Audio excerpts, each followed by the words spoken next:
Life is great. It's a fall day and you're sitting in your home watching your favorite Halloween movie. And there's hell to pay.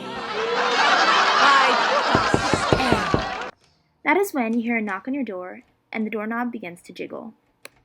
Boom! Someone you do not know bursts into your home and begins taking your most prized possessions. Afraid they're armed, you let it happen. Once they leave, you call the police, but can't help but think, how could this have possibly happened? You live in a safe neighborhood, you know your neighbors, your home is secure. Now today, I will be teaching you 10 ways you can reduce crime in your own neighborhood. Tip number 1. Install cameras.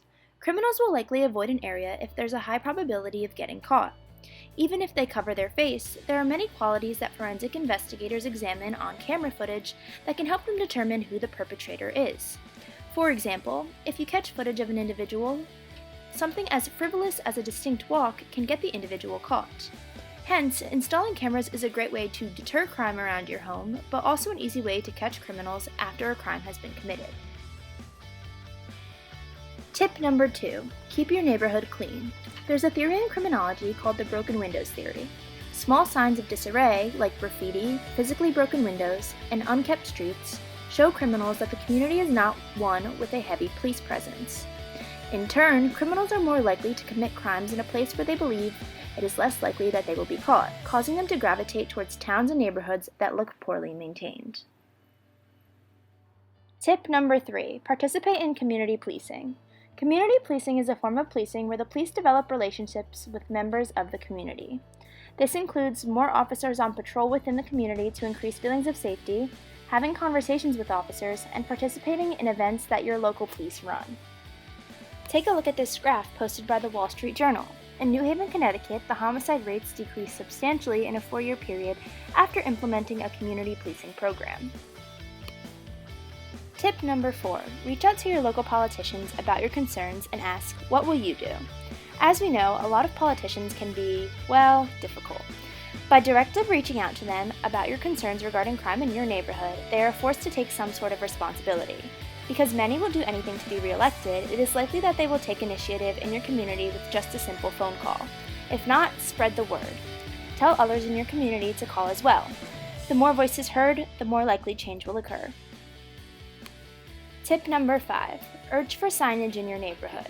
Again, a great way to deter crime is to let criminals know that they are being watched. Even if you don't have the means to install cameras, urging your community to place signs like Neighborhood Watch or You Are Being Filmed show that the neighborhood is on high alert, which will likely keep criminals away. Tip number 6. Get to know your neighbors. A safe community begins with a strong community. When there's unity in a neighborhood, criminals are less likely to enter. Especially if you are always outside talking with your neighbors, criminals are likely to stray away from committing crime there. If you feel the need, you can even gather a group for a neighborhood watch. Tip number 7. Watch for suspicious behavior. Notice when there's a suspicious car, a creepy character, or a questionable individual at your doorstep. The guy at your door talking about replacing your furnace might actually be trying to scope out the neighborhood, so be careful. And if you do see any suspicious activity, report it. It's better to be safe than sorry. Tip number 8. Educate the youth of your city. A lot of individuals who commit crimes in seemingly safe areas are young. For example, 3 high school-age kids tried to steal my dad's car. Simply educating them about the consequences of crime, important social skills, and giving them routes to employment in their adolescent years can be a great way to reduce crime.